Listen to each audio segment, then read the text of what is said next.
Hello and welcome to the Quail Call podcast, the official podcast of Quail City Soccer. Quail City Soccer is an independent publication dedicated to covering Sacramento Republic FC and the broader landscape of the USL Championship. We are back in full form with our starting lineup: myself, Daniel, Ryan, and Valor. A lot has happened over the past few weeks, some incredible highs, some gut-wrenching lows, and a developing roster. So let's kick off with the Open Cup. In a first ever head-to-head with MLS Minnesota United, Republic hosted the Open Cup in round 32 at Health Park. The first half was dominated by Minnesota, their physicality showing as they held possession, created chaos in the box on the 8th and 33rd minute of play. Aside from that, Republic looked to fortify in their defense and poke Minnesota's territory very few times. So how did we feel about the chances we created, and do we think absorbing the pressure was the game plan for Republic? I think that we did an excellent job playing against such a high tier opponent. I mean, it was kind of a surprise to see Rodriguez out there making his not his debut for Minnesota United, but having a former World Cup Golden Boot winner on the pitch at Health Park was a lot of fun, and we held him to scoreless. We held a MLS team scoreless for 120 minutes. Took it all the way to the 9th PK. I think that we had our chances, and really this one could have gone either way. But Minnesota used a pretty high-level squad. They still only used a couple of bench guys. Most of the rest of the guys were starters that had played against San Diego just a couple days prior. So I think we made a really good showing for ourselves. Not the outcome we wanted, obviously. We had a couple times on PKs we could have really put it away. But from a tactics perspective, playing against a very, very offensive Minnesota United team, I think we performed very, very well.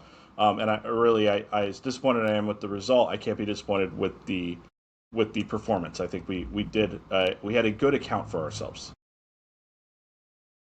100% agree. We had a really good showing. And I think this is what I love the most about the Cup is like on paper, this should not have been as close of a match as it was, in my opinion.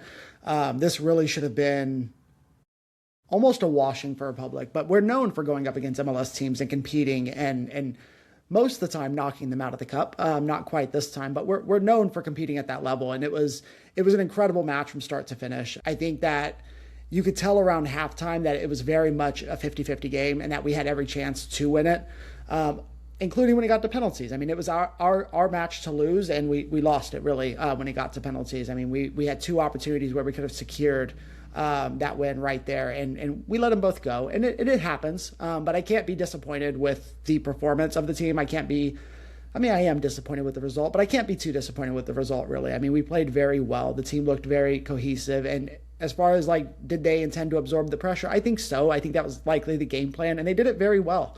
And they had decent counters, nothing too threatening through regulation. A couple moments, but they did a very good job. And I'm not upset with that result. At the end of the day, I think that it's one that we'll talk about next year and the year to come. It was a great match, had its exciting moments, and like Valor said, it was great to see a World Cup Golden Boot winner at Health Park in front of the bleachers. So very, very much a unique night, to say the least. Yeah, I thought it was interesting. You're definitely talking about absorbing the pressure, not only through the first and second half, but through extra time. Did Minnesota hold 60 or so percentage of the possession? And like you said, on paper versus what we saw, this is a team that could have blown us out of the water, and we held strong. And even with absorbing that pressure, had some really solid plays. I think penalties is one of those things that's dramatic, especially for a cup to watch and be a part of, but it just sort of leads to fate in some way. You kind of hope that people are able to perform, but it is also a first for me to see goalies actually take a kick. So that was also a very entertaining finish as well. So. Yeah, no, I appreciate that insight, Rachel. I know for myself, that we talked about the regulation portion of the game and the added time, but with the penalties, I would like to propose a motion that the Republic never does any of those stop-start kicks. I happened to be taking pictures right behind the goal, so I was very up close, pretty much as close as you could be to the game. And I have all the respect in the world for Danny, and He did great. Probably won't be a first choice penalty taker going forward, but all of our penalties, we just stepped up and took them. We made them. Whenever we did some little janky, stop, try and sneak one past the goalie, it didn't work out too well. So when I used to coach many years ago, I told my players, I'm like, you know what? Pick a side, knock it in there. If the goalie makes a save, credit to the goalie. And I think, we had, it was so close to being in our hands, like I said, a couple times. And we decided to get too fancy and it bit us in the ass. So proud of the team. Definitely a strong effort. Definitely something we can move forward on. I think going forward right now with the injuries that we've had and potentially that we may have, we talk about that later. We don't have the deepest team in some areas that we thought we did. So having one less competition to play in, I think may be a long-term benefit. Yeah, I think it's just maddening how close we were, and I think that I have yet to see us win on penalties at home. And I don't even it feels like it would be a bad omen for us to go back and count how many. So let's not do that right now. We've won, in penalties on the road, and obviously penalties were a huge part of us getting to the US Open Cup final. So, but when the Minnesota goalie blasted it over the bar, I thought, like, this is it. I mean, this is the moment of glory. And then, do you think that Vidiello was he trying to cheeky rainbow down the middle? I have some good footage of it on my phone that I'll throw in here. The goalie guessed wrong, but it was very easy. It was very easy for him to stick his leg out and block it. I like you guys said, I'm proud of the team. A great night out at the park. Please, more $5 craft beer night. I know it only went to it was only to like the 35th minute or something, but man, I got to try so many delicious IPAs. Yeah, I think we all got to utilize the $5. And, we even drank those $5 beers together, Ryan. It was fantastic. Yes, I know. It was a team line. We were just missing Valor down there at the Velvet Beer Garden. Well, Daniel was busy. He was being productive down in the other corner. But yeah, no, what a great time. I will say too, not too many. I can't handle, now that I am, on the wrong side of my 40s. I can't handle too many Tuesday school nights either. But the other thing that I think we have to point out, James Rodriguez was there, and we lost, and the water slides remain dry. So we joked about Timo Werner playing in front of the abandoned water slides. Now we got to see those of us that were there to witness it in the flesh. James Rodriguez, legendary World Cup Golden Boot winner, playing in front of an abandoned water park. Who would you prefer, Timo Werner or James Rodriguez, if you had your pick? Well, one is very slow and one is very fleet of foot. So, like, I could see Timo. He's running and the sideline approaches faster than he thinks, and maybe he goes to hop the advertising boards and just goes straight into with all the momentum he has, just straight into the water park. So it was really cool though to see some kids out there with their Columbia number 7 jerseys, getting them signed, and just nobody expected it, so the club didn't try to capitalize on Hamas playing. And from my understanding with Minnesota, they are quote unquote his boss, but really he's the boss, and he plays when he needs to play, and it was cool to have him. Segue to another head-to-head that we had first for Brooklyn. Whenever we play in a venue that's primarily played for baseball and it contorts to soccer, the home team plays advantage. This was truly the case for Brooklyn. In the first half, Brooklyn took to lobbing the ball over to our back line, pressing them in the box. My interpretation of the first half, considering our substitutions for the second, was that Republic believed that they could hold the first half and then just flood it with substitutions in the second. But I just don't think that we took in consideration the kind of field that we were playing on, that it was a Tuesday, windy nonetheless in a Brooklyn. So this vaulted us with a 1-0 before the half. I just don't think that we adjusted fast enough, and that we really weren't pressing where we should. There were plenty of times I was watching the highlights where someone's just open to make such a monumental kick from the half all the way to our box. For me, that adjustment really didn't come till our second half, and we're very fortunate that Gert took his return to the field and just snowballed his entire existence into the moon for our penalty kick. So it was an interesting game to watch from home.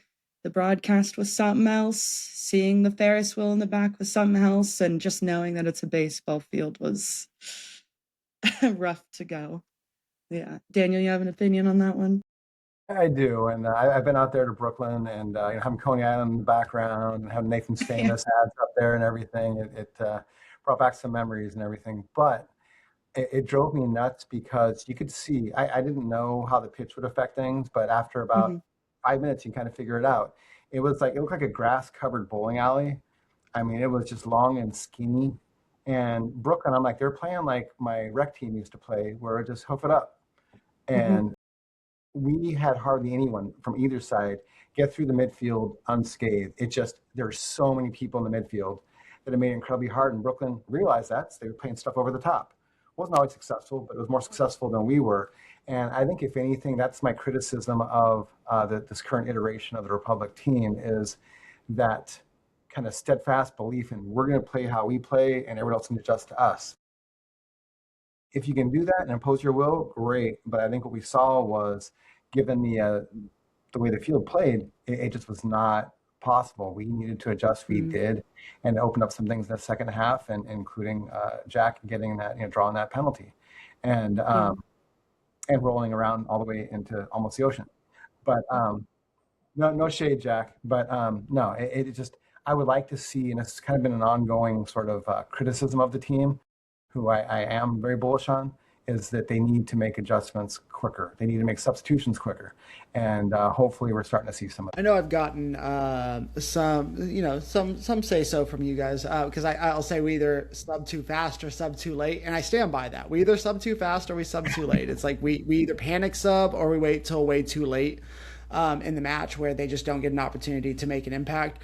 I think the Brooklyn game, yes, I think there could be arguments for either or there, but I think we played it well to at least get it back. I think playing on a field like that, it's tough. It really is, and it's probably just as tough to watch it on TV, because God, that was terrible.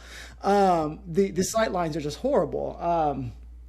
But I think overall, I'm happy to leave that game on a 1-1. Playing first time in Brooklyn on a field like that, you don't have a lot of room. It's not typical to, I think, any other stadium really in the USL. And I know there's other teams that do play on baseball fields, but some of them just feel wider, and I believe they are. When I pulled up photos of New Mexico United, I pulled up photos of El Paso Locomotives fields. Both stadiums I've been to myself, they certainly are wider.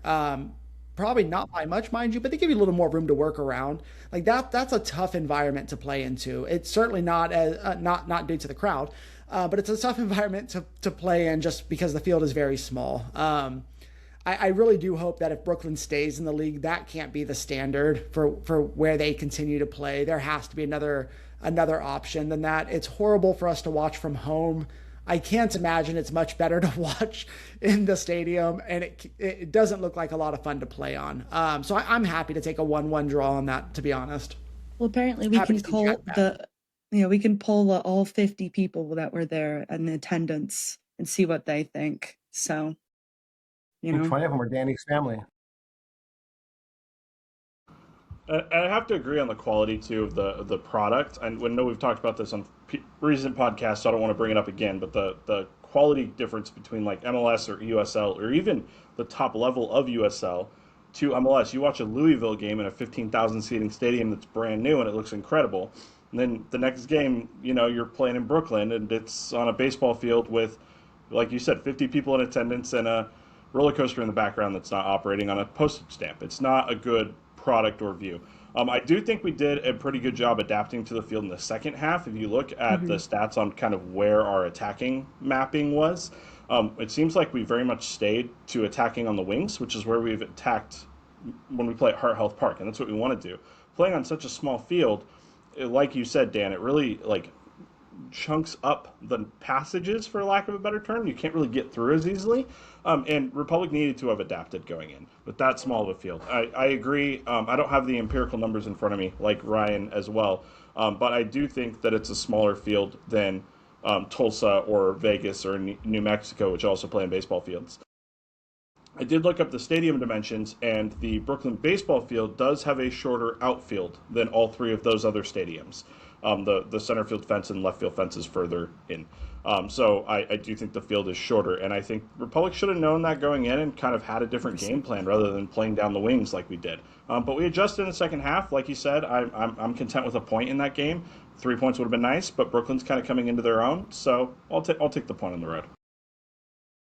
And I don't want to rehash the quality of the product conversation from previous podcasts as well. But what I will say is in Brooklyn and in New York as a whole, I know there's few options as far as where they can play. I'm just saying the Cosmos played there previously, but the Cosmos also played at Hofstra previously. There has to be another option. I would rather watch a game at Hofstra, at least the proper field, than on Coney Island. And I hope they're not leaning into the Coney Island's going to draw the fans, and I hope we get a better product. All those other teams we listed that are playing in baseball stadiums, at least they're looking at other options right now and pursuing other options. Brooklyn most certainly has to, but I'll leave that conversation there. Yeah, I would just say this. I would rather see a team play at a high school, like Clovis East High School, than play like because that if you think about it, the viewing experience and the experience just for the team that's visiting. So I don't want us to get in trouble with Brooklyn FC because they're I'm sure they're watching our podcast. Announced attendance 628. So. Oh, okay. It's a little better. Pretty much 50 people. Now, to be fair to Brooklyn, this is a Tuesday night in bad weather against a Western Conference opponent that's not even like an in-conference rivalry. Our attendances on Tuesday night matches against East Coast opponents at weird times is not great either, but it's better than that. It's at least 1,000, right? Got to be at least a few hundred more, bare minimum. No shade to Brooklyn though. I really hope that I love the idea of having a. No, please don't. I love the idea of having a New York City team in the league. I think it's good for the league. I think Brooklyn's the best spot for it. Brooklyn's got great soccer history. I hope the team thrives there. I really do. Just please. And the entire match, I wanted a hot dog. The entire match, I was wanting a hot dog. So, but I was thinking more baseball. Possibilities are endless. Yeah, I was just thinking more baseball because as they're recording, you could just see the netting. Like, we're going this way and you see the netting. It just changes the vibe. And that's all I'm saying. So don't hate me. and to USL's credit, they need to start getting teams, especially if they want the USL Premier, in the top 3 markets. So you need a team in New York, you need a team in LA, you need a team in Chicago. Brooklyn fills the New York niche. I'd argue Orange County kind of fills the SoCal niche, although being from SoCal, it definitely does not. It's different. I think if you put a team in Inland, a lot of people. That's what, we're in NorCal here. I think they could deal the SoCal. Doing a lot of damage today. I think they probably need an Inland Empire team would be perfect for USL, and they probably need a Chicago team, which has been roughly in the works. But you are going to have issues with those top 3 metro areas of getting stadiums in decent spots where you can actually get good attendance. I mean, NYCFC has been playing on a baseball field themselves for the past 10 years. They're just now getting their own stadium. So I'm glad USL is there. As not great looking as the product was, it's good that they're there. I agree. Okay, so before we get into the last game recap, Republic did sign Tyler Wolff, a loan from MLS Real Salt Lake. He's a right winger and has a lineage in soccer in his family. So he's from academy to a German league to Real Salt Lake. Wolff comes to Republic with a very versatile and extensive experience. How do we think the signing will play out for Republic? Personally, I think that it's going to be good. We need someone to complement Jack on that right side now that he's back. He's got that speed. I think sometimes his speed, maybe by design, he'd overlap with some of the wingers out there. But I think having someone that he can play off of that's got, an MLS motor is good. I think we saw that right at the beginning of the game. I mean, he saw the gaps, and I was watching him because it was playing right below where I was sitting. And I was very impressed with his just pitch awareness. You could always see him. He was just looking. Okay, I'm going to slide in here. And to credit, I mean, he had one practice with the team, and got out there and looked like he generally knew what he was doing. I saw him a couple times going over to Collins, and Collins was kind of gesturing to him. But overall, I think it's a good pickup. My understanding is that it's for the rest of the season, which is great if that's the case. And I think it really addresses the need of having balance on the pitch in our attack. I did notice that he was coming out of Salt Lake in my research on him, that he was flagged for having an injury at Salt Lake, a shoulder injury that he was out for. So I did find it interesting. He had kind of fallen out of the Salt Lake lineup and into the Real Monarchs lineup for a few games before the loan came about. So, I mean, it's interesting pickup for us either way. I think he seems to clearly fit into the team very well. But good pedigree. I mean, good time with Atlanta United as well. Like he definitely has some MLS pedigree to him, and it comes from a long lineage of soccer, as Rachael mentioned. But he played pretty well. I was pretty happy with him, especially coming in. I didn't expect to see him in that match, seeing as how we just got him. I thought that was an interesting choice, but it does pose some questions I think Valor's going to bring up in a moment regarding where the team's at. But I think he fit into the squad very, very, very well for, I don't know, one training session, as Dan mentioned. So pretty happy to see. I do think it's going to be interesting to see how things shake out with the injuries. I think that with Wolff coming in as a signing, and we'll talk about this in a minute, but us dropping the two guys that we signed to 25-day contracts, I have a suspicion, but not a confirmation because the club doesn't confirm anything injury-wise, that Memo's injury is potentially more severe than originally hoped. Especially because the last two matches now, both against Brooklyn and Spokane, we've slid Arturo into that 9 role that Memo was playing, and Wolff now nicely slots into that right wing role that Arturo has vacated by moving into the 9 role. So I think he's a great signing coming in. He performed great in the wing. I mean, obviously he scored 5 minutes into his debut. But on the other side of that, Arturo is actually being given this opportunity to play to 9, and he got 2 assists in this match. So I think this is kind of a great shift and great look for the team to go to. I'm just curious to see where this is going to lead injury-wise, if we ever hear from the club on where those things are at. Probably not. And the club may not share, much with us when it comes to injuries, but they have been active in the market, and so I got to give them props for that. Also, I just learned this. I mean, so Tyler Wolff, son of Josh Wolff, legendary U.S. men's national team player, 52 caps, more caps than I thought when I went to look it up. 52 caps, 9 goals for the U.S. men's national team. Here's what you guys might not have realized. He is the assistant manager of Minnesota United. Minnesota. So I don't know. Josh, there. Tyler's dad was there scouting. He was like, was he on some kind of side quest as well as being the assistant manager for Minnesota United? Because I don't, what they say, it's like everything, well, they being conspiracy theorists like Ryan say everything's connected.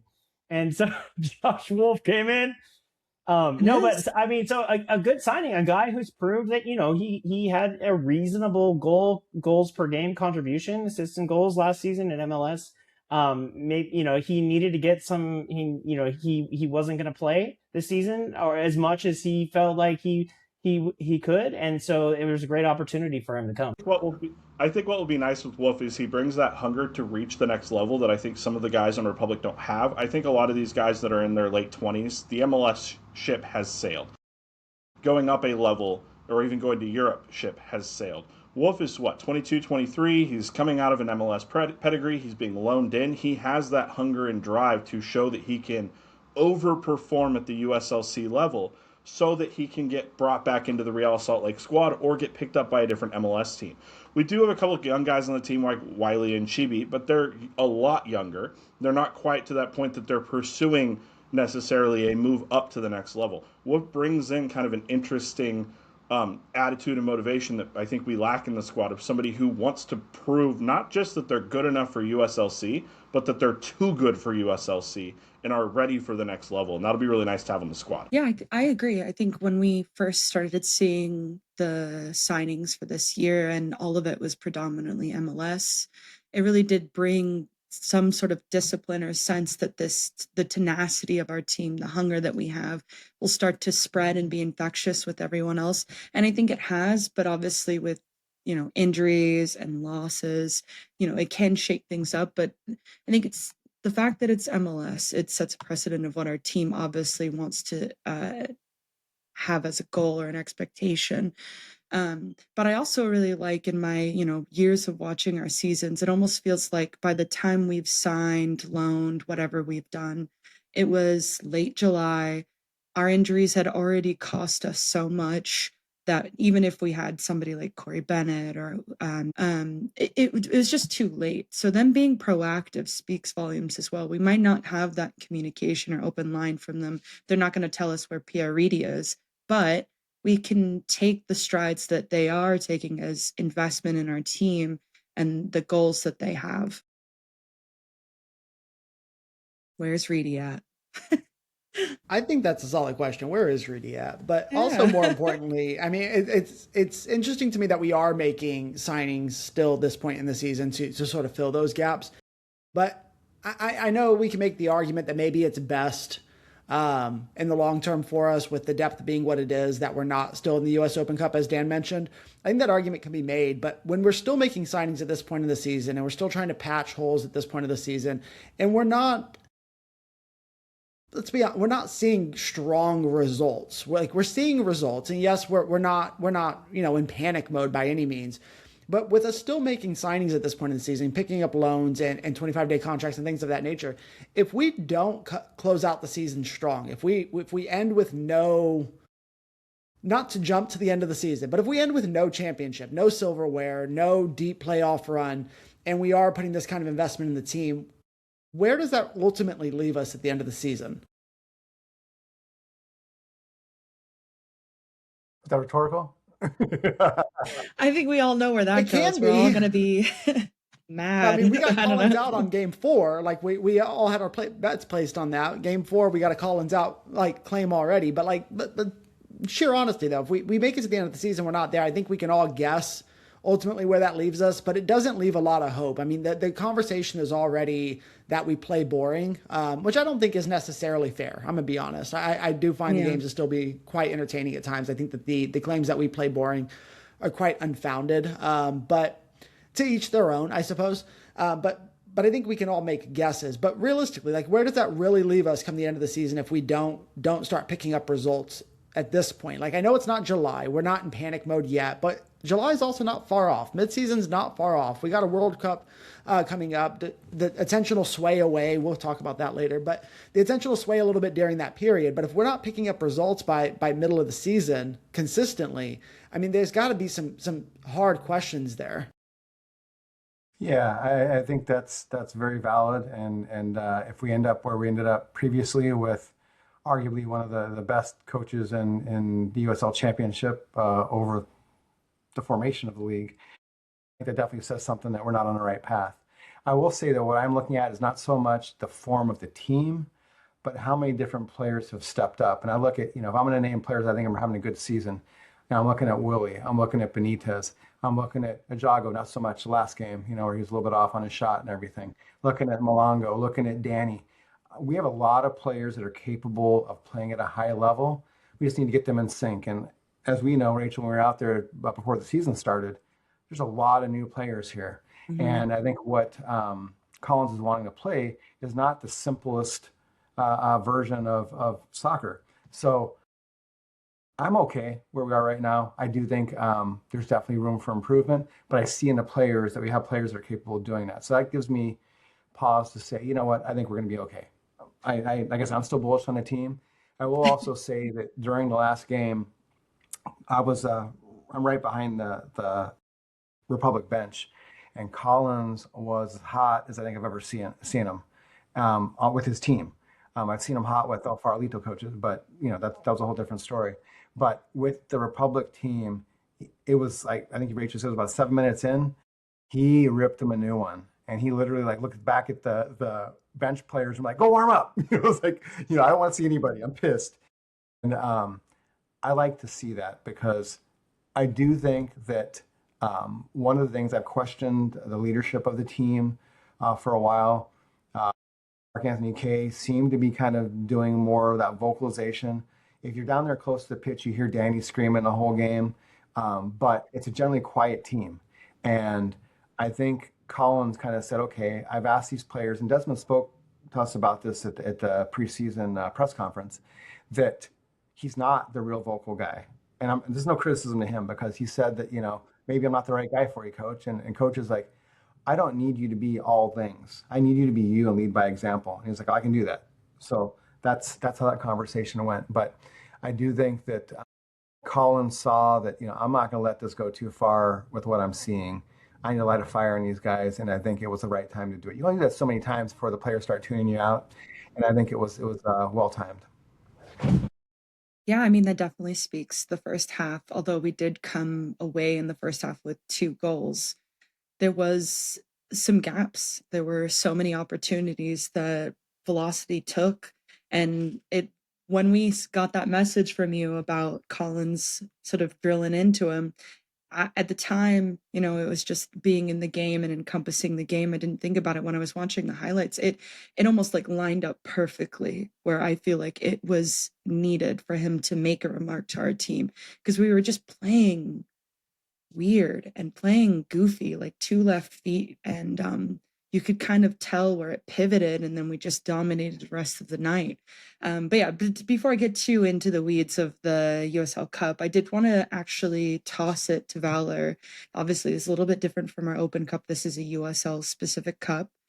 So Valor is going to kind of go over what that entails. So the USL Cup is unlike the US Open Cup, which we all know and we just discussed with Minnesota. That covers all teams in the entirety of the U.S. So your beer league team in whatever city you live in, a team from Chico, California could put 11 guys together and they could arguably qualify their way into the tournament. And if they had the right facility, they could host an MLS side or host Republic or whoever.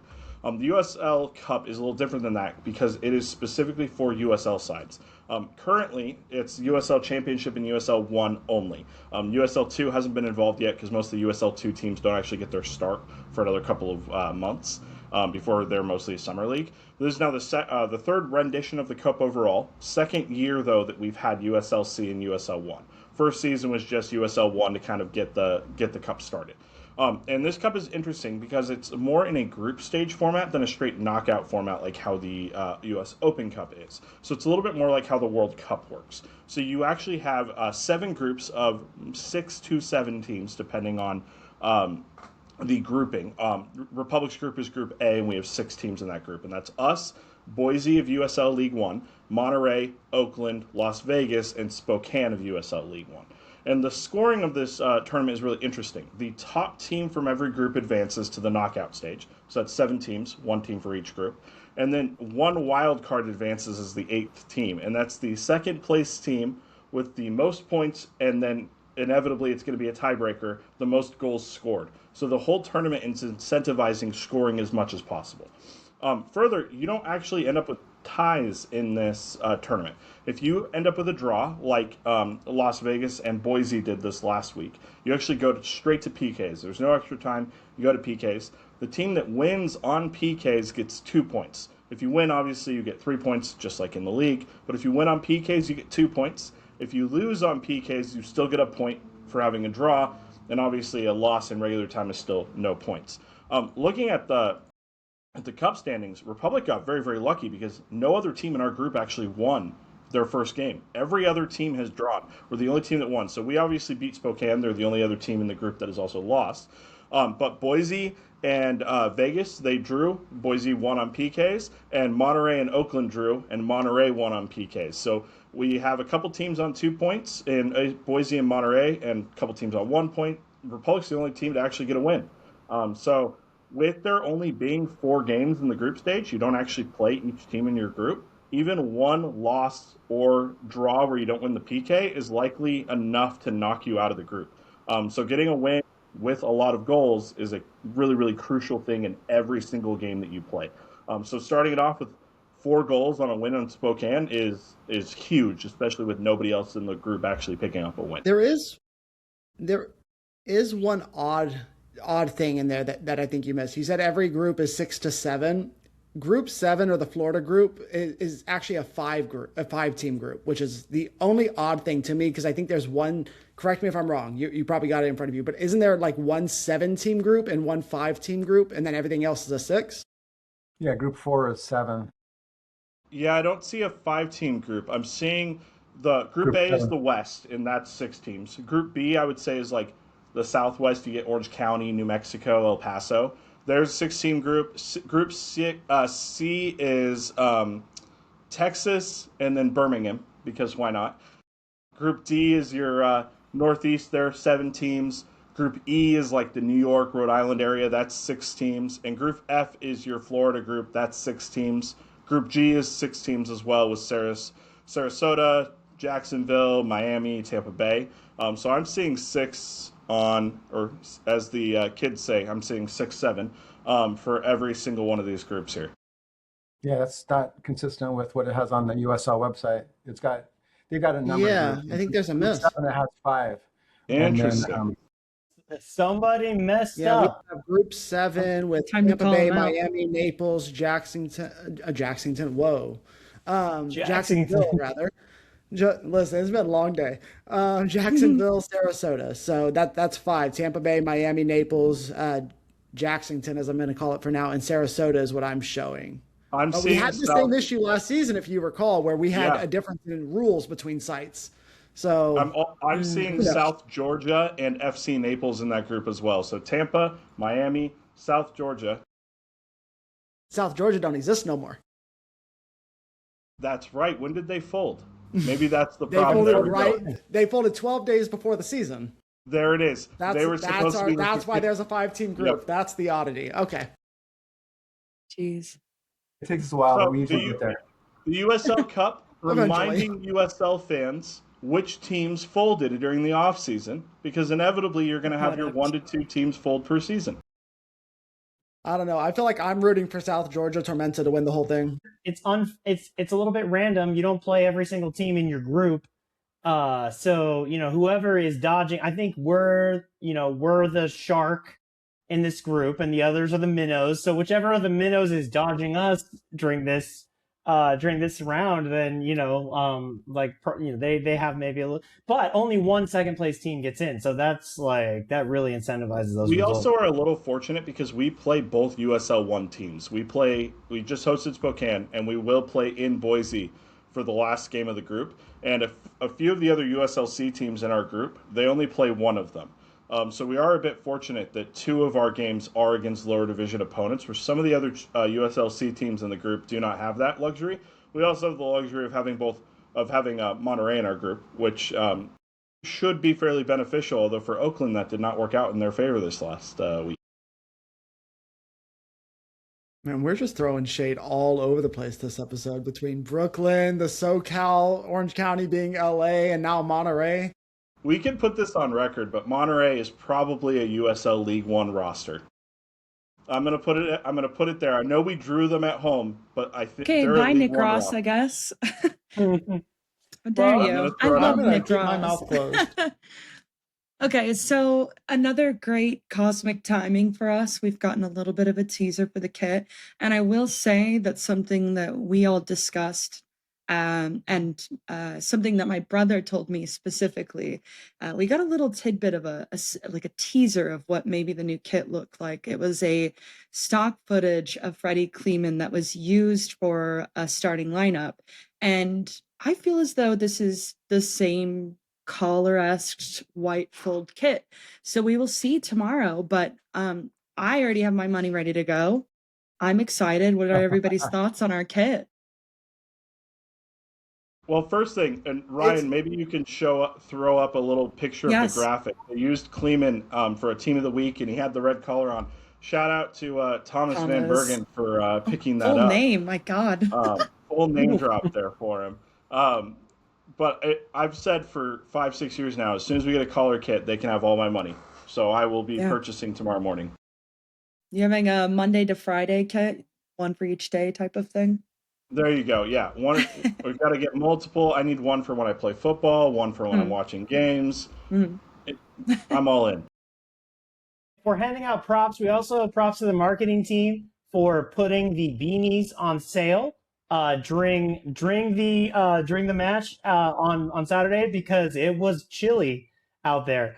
And Daniel already has one, so he didn't need one. But they also did put the keeper, the faux back keeper long sleeve kit on sale for 25% off on the beanie and the keeper kit. Now, I was too caught up. I didn't actually make it over to the merch tent, but that's probably good if I want to get this new kit. So the kit drop is on Tuesday, April 28th, right? So by the time you might be, maybe all of our phalanx of dedicated listeners are all sitting there right now, collared kit on, listening to the show. Yeah, I'm excited. I think it'll really tie in. I love a collar. I think it's a clean professional look. And the last like throwback Fox Keeper kit we had a really clean black collar with the gold. I'm just really excited to see something different. You know me, I'm not a stripes person, so I'm ready to I'm hoping that the sentiment and our team's performance will fit in with our new collar and we'll just dominate for the rest of the season. And they have my money. They have it already.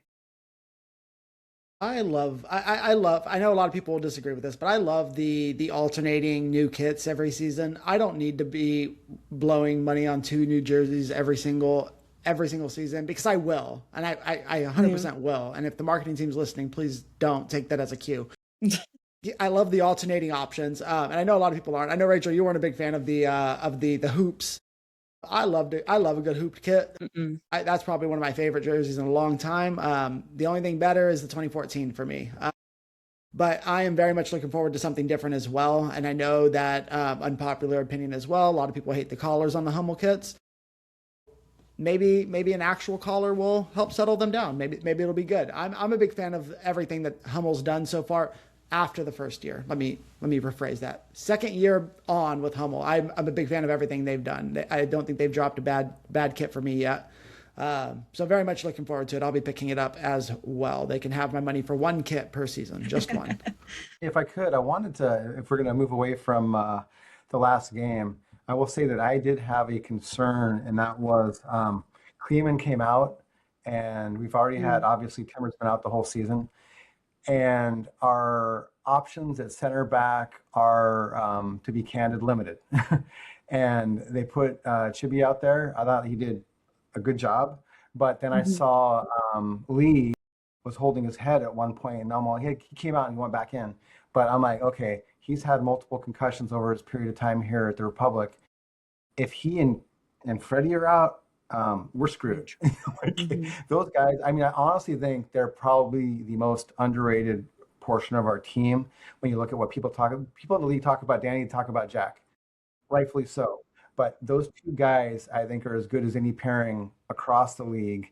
And to have one or both of them out could be catastrophic. And I'm hoping that Freddie's reaction, which he looked pretty pissed, was due to him coming out, not so much the severity of the injury from his perception. So I'm a little bit concerned about that. Vonner came out early with an injury. We have a little bit more backup there. So I wish nothing ill on Vonner. I hope he gets back quickly. I think that's less of a concern. And then I also noticed that we're not using Randolph much. So I think that there's definitely on Colin's side a little bit of a not as much faith in him yet, and which I'm not there. I'm not seeing. At times he's played. I've had a little bit of concern myself, but I think if he was going to play, last Saturday would have been a time, and when he didn't, I'm like, okay, that says something. But like I said, coming out of the last game and looking forward, my big concern is that center back position, and particularly Freddie, to a lesser degree Lee. I know I saw Timmer in the stands again next to me with his kid, who's adorable, by the way, and I think he's itching to get back. So hopefully that's not too far, but we cannot afford to lose either Lee or Freddie. So fingers crossed on that one. Yeah, and saying that, something else I kind of wanted to discuss with everyone. Obviously, we've got this ever-changing starting lineup, so we're fitting roles everywhere. I kind of want to highlight and take this moment to talk about both on offensive and defensive side. Players that have really stood to the mark, have moved with our transitions, and have really raised their performance. And for me, I would say in terms of defense, Desmond, Cleveland, it's like without a shadow of a doubt, I know that they've got their head in the game. They're always playing the best that they possibly can. And there's such a certainty on that back line that even when maybe perhaps we have like, I'm not going to try and throw shade, but with something like Chibi, who's really trying to reinsert himself on this back line, there's so much performance and dominance with those two that I think they should be spoken more of, because they are the backbone of our team, and I love them. I love their game sense. As far as offense, I know we already talked about Arturo, but I was looking back at the goals for Velocity, and he had a hand in about 3 of them. He wasn't the assist, but he really was the playmaker from, the middle onwards. He had just one beautiful touch after another that sent it in the right course of action, and I just really have appreciated him. And Vonner too. Vonner is so hungry, and he plays for it, and he plays really well with Ajago. And I just really like their communication. He's somebody who just really wants to keep getting those starting positions. So that's who I have for my offense and defense. I think for me, I can't disagree with the defensive picks you have there, Rachel. I think that those are really ones that just always stand out to me. And then no particular order on midfield or attacking or so forth. But then, of course, we always have our staples in Jack. And for me, it's in Benitez as well. I think he's just so versatile. I'm a big fan of him in our team. But the player for me that has stood out this season, who I was not a big fan of last season, and quite vocally so, is Spalding. And I think this year Spalding has played a few different roles. And is he 100% in any of those roles? No, I don't think so. But I think that his ability to flex this season, especially with Jack being gone, I saw something different from him that I want to see more. I want to see him on the field more this season. I don't think that he's as solid as Jack in that role, but who is? But I do think that he has played a very big part so far this season. I know we're still early on, but big fan of him so far. And I'd like to agree on Spalding, on calling him out, specifically he's performing well. I don't think he's to the starting level, obviously, that Gurr is. I mean, Gurr is one of the best right backs in the entire league, if not the best right back in the league. But Spalding, I think, is going to be a perfect Swiss Army knife for the rest of the season, where we've seen him fill in right back on the CDM role, even on the right wing role. And another player to call out is Essel, who's been kind of filling in on the back line and center back spot and kind of CDM. When he filled in for Jack occasionally, we played that 4 at the back, but he kind of played more like a center back on the right side. And the whole back 3 basically shifted over so that Benitez could act as a winger. And Essel kind of gives that flexibility. And he stepped into the role that we've lost through Mac being injured as well, to kind of step into that CDM role on occasion to really assist with the numbers and everything there that we're missing, especially as we've had people and all these injuries come up. So between Essel and Spalding, I think they're two very two unsung heroes of the beginning of the season who have stepped into roles when needed, and maybe not the perfect spot where they want to play. Maybe they haven't played in roles that they wanted to play, but I think going down the stretch, they're going to become our Swiss Army knives. So if somebody needs a break, somebody's out, somebody's a little tired, somebody's is struggling late in the game, Spalding and Essel is who I think Collins is seeing as our, I need an energetic boost on the field. Let's throw one of these two guys on, and I think they can give that to us. Absolutely. And I think outside of the people who have been discussed already, and just when I watch them, I'm just continually impressed with Blake Willie. I think that kid has got a motor on him. You never see him do anything half-assed. He's out there, and he, to me, looks like somebody that is fighting for a spot on the team every time he's out there. So even when he does make the occasional younger player mistake, which does happen, he is like, okay, I'm gonna put that behind me. I'm gonna make it up somehow. I'm gonna go out and do something. And then the other one is Arturo. He was split lines that last game. I mean, his vision is something I didn't know he really brought to the table. But I saw, I mean, on several occasions, probably 4 or 5 times, he put lead passes that were just on a dime. And I'm like, dude, that guy is having a game. And I think that with all of the bigger name players and everything, we might not have noticed just how valuable he's been to us and what a great player we got in him. So for me, those two, I think, have really impressed. And one last thing on that too, I think Arturo, as I mentioned earlier, that we're playing him on the 9 now. I didn't realize how valuable he would be on that 9 role compared to that right wing role, and I think that's perfect for him.